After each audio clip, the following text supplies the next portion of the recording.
Qu'est-ce que c'est? Le menu Configuration Ethernet permet de paramétrer le modem Ethernet localement, c'est-à-dire dans le réseau privé entre le TPE, la box ou le routeur. C'est dans ce menu qu'on peut indiquer si la connexion est automatique, c'est-à-dire en DHCP ou imposée en IP fixe. Dans votre réseau privé, vous avez d'un côté le routeur ou la box qui fait le pont de sortie vers Internet et de l'autre tous vos appareils qui sont connectés à cette box ou à ce routeur. Chaque appareil dispose d'une adresse IP locale qui permet au routeur ou à la box de l'identifier, puis fournir ce qu'on appelle un bail de connexion. L'adresse IP de chaque appareil est soit imposée par vous, c'est-à-dire en IP fixe, ou fournie de manière automatique par le routeur ou la box, dans ce cas DHCP.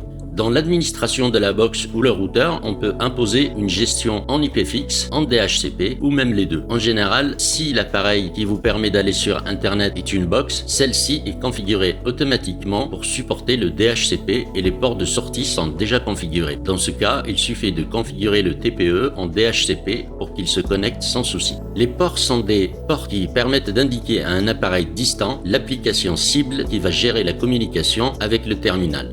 Lorsque les ports sont fermés, il est nécessaire de configurer la box ou le routeur pour les ouvrir. Dans ce cas, il faut s'adresser à un connaisseur en informatique pour le faire. En général, les techniciens des FAI le font sans rien payer. Il suffit d'appeler la hotline. Vous remarquez un port fermé depuis le TPE lorsque vous tentez de vous connecter à la banque et qu'il vous renvoie un incident 060. Votre box ou routeur dispose également d'un pare-feu. Il est présent pour surveiller le trafic entre Internet et vos appareils. Spécialisé dans la surveillance des ports réseau, il en ferme certains pour éviter les intrusions dans votre réseau local. En général, il dispose de 4 réglages possibles: faible, moyen, fort ou désactivé. Lorsque son réglage est au-dessus de faible, il ferme les ports de connexion nécessaires pour se connecter à la banque. Comme pour les ports fermés, le terminal vous renverra un incident 060. Dans ce cas, il suffit de régler le pare-feu sur faible pour que tout refonctionne à nouveau. Adressez-vous à votre FAI si vous rencontrez ce type de problèmes qui sont souvent constatés chez Orange. Lorsque le terminal impose une adresse IP, c'est-à-dire un fonctionnement en IP fixe, le réglage du pare-feu peut ne pas suffire. Souvent, il est nécessaire d'ouvrir un port de connexion spécifique pour le terminal et le diriger vers le port destination de la banque. Bien sûr, cela est plus compliqué et réservé plutôt à des pros de l'informatique. Si vous savez faire, le port destination est celui paramétré dans le menu type réseau qui se trouve dans paramètres. Dans ce cas précis, ouvrez le port de votre choix et dirigez-le sur le port serveur indiqué dans type réseau pour résoudre le problème. Retenez qu'un port fermé indique toujours l'incident 060 comme pour le certificat SSL lorsqu'il n'est pas correct. Évitez surtout les pings sur les ports distants de la passerelle car ils ne résolvent pas le souci puisque les ports distants en écoute sont dans l'état filtré pour des raisons de sécurité. Si vous rencontrez un souci d'incident 060, vérifiez le paramétrage du type réseau, vérifiez que votre câble réseau est bien branché en LAN, vérifiez votre pare-feu, vérifiez si vous avez un VPN avec plusieurs routeurs en ligne et que les adresses sont bien transmises correctement, vérifiez enfin que vous avez bien l'autorisation de passer sur le serveur du passerelliste. En restant logique, vous résoudrez facilement votre souci. Si vous avez un abonnement Internet avec une box classique, une fois votre configuration faite et que vous rencontrez des soucis, vérifiez vos branchements. Si cela ne suffit pas, n'hésitez pas à appeler votre FAI pour vous aider à configurer votre box et vérifier les plages des adresses admises. En général, un petit commerçant dispose d'un abonnement classique compatible avec le réseau bancaire et des passerellistes. Il suffit de configurer le TPE en DHCP et tout devrait fonctionner correctement. Vous pouvez, si vous arrivez à suivre mes conseils en cas de problème, utiliser le menu ping pour vous aider. Faites un ping sur l'adresse IP de Google ou d'un site connu. Si le ping fonctionne, vous pouvez déjà en déduire que votre réseau fonctionne correctement. Faites un second ping sur l'adresse de votre routeur ou box. Si vous avez une réponse positive, vous pouvez en déduire que vous avez un souci d'ouverture de port ou un problème avec les données saisies dans type réseau ou un souci encore de certificat.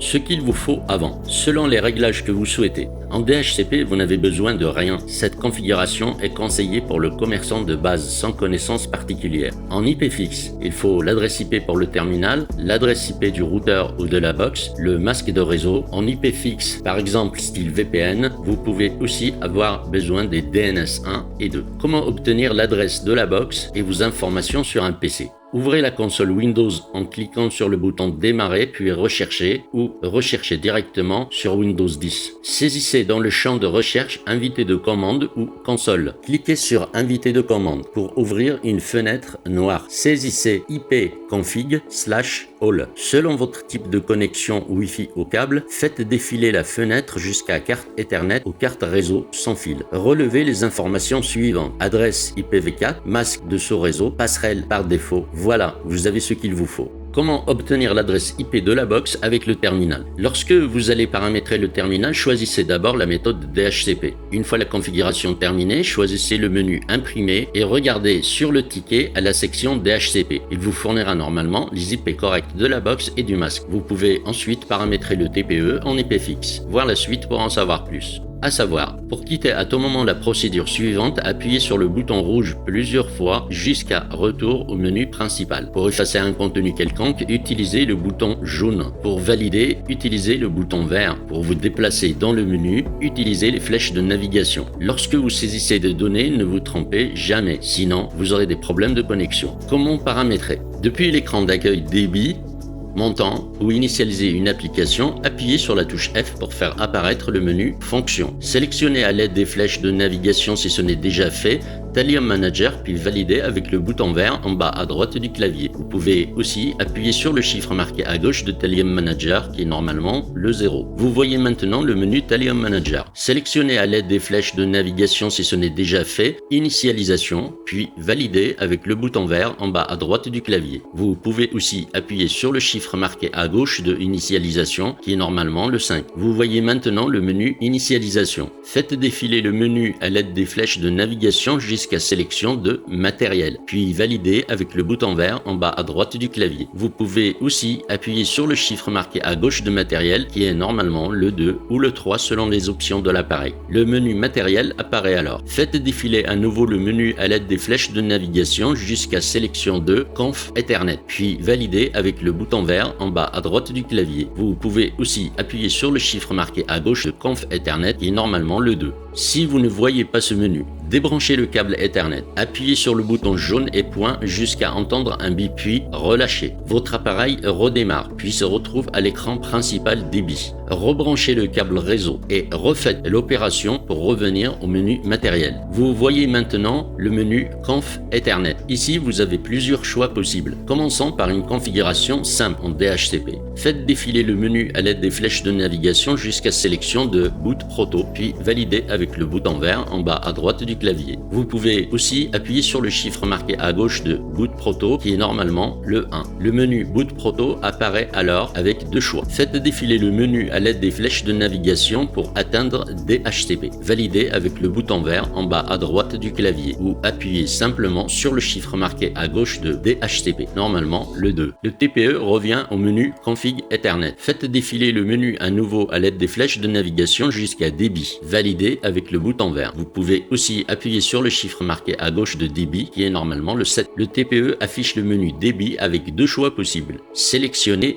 10 Mbit, c'est-à-dire des mégabits, puis validez avec le bouton vert. Vous pouvez aussi simplement appuyer sur le chiffre du clavier indiqué à gauche de 10 Mbit, normalement le 1. Si vous choisissez 100, vous risquez des soucis de connexion. Le TPE revient au menu Config Ethernet. Faites défiler le menu à l'aide des flèches de navigation jusqu'à sauvegarder. Validez à l'aide du bouton vert ou appuyez simplement sur le chiffre marqué à gauche de sauvegarder, normalement le 10. Votre appareil redémarre pour prendre en compte vos informations et se place, comme au début, sur le menu principal débit.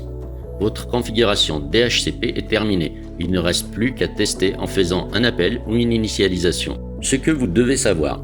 Lorsque vous configurez un TPE en DHCP, il faudra bien respecter la plage des adresses DHCP de votre box en corrélation avec le nombre d'appareils connectés en DHCP. Lorsque la saturation de la plage est atteinte, la box ne fournira plus de bail de connexion, ce qui se traduira par des problèmes de réseau difficiles à résoudre. Si vous avez l'intention de paramétrer le terminal en IP fixe et que vous ne disposez pas d'ordinateur, refaites le chemin jusqu'à Config Ethernet après avoir suivi scrupuleusement les consignes DHCP. Faites Faites défiler le menu jusqu'à imprimer à l'aide des touches de navigation. Validez avec le bouton vert. Vous pouvez aussi appuyer sur le chiffre marqué à gauche de imprimer, c'est-à-dire le numéro 9 normalement. Le terminal vous imprime le ticket avec les coordonnées de la box que vous pourrez utiliser pour configurer votre TPE en IP fixe. Configurons maintenant le terminal en IP fixe. Faites défiler le menu à l'aide des flèches de navigation jusqu'à sélection de Boot Proto, puis validez avec le bouton vert en bas à droite du clavier. Vous pouvez aussi appuyer sur le chiffre marqué à gauche de Boot Proto, normalement c'est le 1. Le menu Boot Proto apparaît avec deux choix. Faites défiler le menu à l'aide des flèches de navigation pour atteindre IP fixe. Validez avec le bouton vert en bas à droite du clavier. Vous pouvez aussi appuyer sur le chiffre marqué à gauche de IP fixe, qui est normalement le 1. Le TPE revient au menu Config Ethernet. Faites défiler le menu à l'aide des flèches de navigation jusqu'à sélection de adresse IP, puis validez avec le bouton vert en bas à droite du clavier. Vous pouvez aussi appuyer sur le chiffre marqué à gauche de adresse IP, qui est normalement le 2. Le terminal affiche le champ adresse IP avec l'adresse déjà enregistrée. Effacez cette adresse en appuyant sur le bouton jaune. Saisissez à l'aide du clavier numérique l'adresse IP que vous souhaitez imposer pour l'appareil. L'adresse doit être en IPv4. N'oubliez surtout pas les points entre les chiffres. En cas d'erreur de saisie, pensez à utiliser le bouton jaune pour effacer. Une fois votre saisie terminée, validez avec le bouton vert en bas à droite du clavier. Le TPE revient au menu Config Ethernet. Faites défiler à nouveau le menu à l'aide des flèches de navigation jusqu'à masque de réseau, puis validez avec le bouton vert. Vous pouvez aussi appuyer sur le chiffre correspondant à celui marqué à gauche de masque de réseau, normalement le 3. Le terminal affiche le champ masque de réseau avec l'adresse déjà enregistrée. Effacez cette adresse en appuyant plusieurs fois sur le bouton jaune en bas du clavier. Saisissez à l'aide du clavier numérique le masque de votre réseau. L'adresse doit être en IPv4. N'oubliez pas les points entre les chiffres. En cas d'erreur de saisie, pensez à utiliser le bouton jaune pour effacer. Une fois votre saisie terminée, validez avec le bouton vert en bas à droite du clavier. Le TPE revient de nouveau au menu Conf Ethernet. Faites défiler à nouveau le menu à l'aide des flèches de navigation jusqu'à passerelle, puis validez avec le bouton vert. Vous pouvez aussi appuyer sur le chiffre correspondant à celui marqué à gauche de passerelle, normalement le 4. Le terminal affiche le champ de la passerelle avec l'adresse déjà enregistrée. Effacez cette adresse en appuyant plusieurs fois sur le bouton jaune en bas du clavier. Saisissez à l'aide du clavier numérique l'adresse de votre box ou de votre routeur. L'adresse doit être en IPv4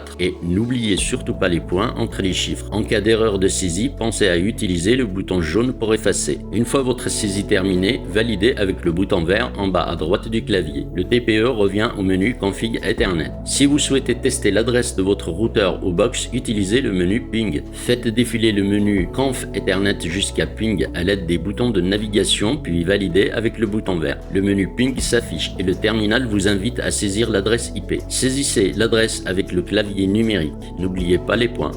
Validez avec le bouton vert en bas à droite du clavier. Le terminal affiche à l'écran Ping avec le message Attente-réponse, puis en dessous le mot reçu et le nombre de réceptions effectuées. Attendez qu'il finisse son traitement. Si dans cet écran vous avez le message reçu 1 sur 1, 2 sur 2, 3 sur 3, c'est que tout va bien. Votre box ou routeur répond bien aux sollicitations SMTP. Si en revanche vous avez reçu 0 sur 1, 0 sur 2, 0 sur 3, c'est que la box est inaccessible. Vérifiez dans ce cas le câble Ethernet pour voir s'il n'est pas défectueux. La prise sur laquelle vous avez branché le câble également. Vérifiez que votre box est bien allumée. Une fois terminé, appuyez sur le bouton rouge une fois pour revenir au menu Conf Ethernet. Passons maintenant au DNS. Ne saisissez les DNS que si votre réseau est un VPN. Il faut bien retenir que le TPE n'utilise les DNS que s'il est obligé. Dans le cas d'une adresse en IP fixe, d'une box simple, les DNS ne seront pas utiles. Faites défiler à nouveau le menu à l'aide des flèches de navigation jusqu'à DNS 1. Validez avec le bouton vert. Vous pouvez aussi appuyer à la place sur le chiffre correspondant à celui marqué à gauche de DNS 1, normalement le 5. Le terminal affiche le champ DNS 1 avec l'adresse déjà enregistrée. Effacez cette adresse en appuyant plusieurs fois sur le bouton jaune en bas du clavier. Saisissez à l'aide du clavier numérique le DNS 1. L'adresse doit être en IPv4. N'oubliez pas les points entre les chiffres. En cas d'erreur de saisie, pensez à utiliser le bouton jaune pour effacer. Une fois votre saisie terminée, validez avec le bouton vert en bas à droite du clavier. Le TPE revient au menu Config Ethernet. Faites défiler à nouveau le menu à l'aide des flèches de navigation jusqu'à DNS 2, puis validez avec le bouton vert en bas à droite du clavier. Vous pouvez aussi utiliser à la place le chiffre correspondant à celui marqué à gauche de DNS2 qui est normalement le 6. Le terminal affiche le champ DNS2 avec l'adresse déjà enregistrée. Effacez cette adresse en appuyant plusieurs fois sur le bouton jaune en bas du clavier. Saisissez à l'aide du clavier numérique DNS2. L'adresse doit être en IPv4 toujours. N'oubliez pas les points entre les chiffres. En cas d'erreur de saisie, pensez à utiliser le bouton jaune pour effacer. Une fois votre saisie terminée, validez avec le bouton vert en bas à droite du clavier. Le TPE revient au menu Config Ethernet. Faites défiler le menu à l'aide des flèches de navigation jusqu'à débit. Validez avec le bouton vert en bas à droite du clavier. Vous pouvez aussi appuyer sur le chiffre marqué à gauche de débit, normalement le 7. Le TPE affiche le menu débit avec deux choix. Sélectionnez 10 mégabits, puis validez avec le bouton vert en bas à droite du clavier. Vous pouvez aussi utiliser le chiffre à gauche de 10 Mbit, normalement le 1. Le TPE revient au menu Config Ethernet. Faites défiler le menu à l'aide des flèches de navigation jusqu'à sauvegarder. Validez avec le bouton vert ou appuyez simplement sur le chiffre à gauche de sauvegarder qui est normalement le 10. Votre appareil redémarre pour prendre en compte vos informations et se place au menu principal débit. Votre paramétrage est terminé.